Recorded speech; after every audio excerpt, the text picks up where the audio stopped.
Kapag bagong pitas, pinipitas natin yung mga tanim nating gulay, talagang napakasarap, manamis-namis.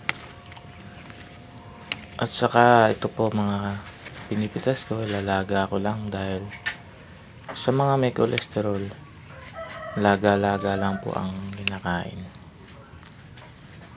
Konting kanin.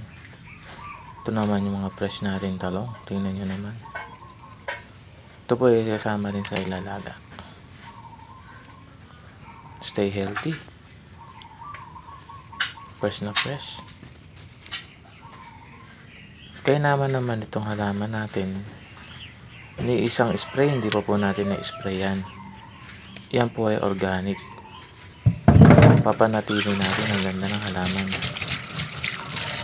Kung may gustong tanong, ano pong bakit pag-aalaga ng halaman, ba't wala pang ini-spray?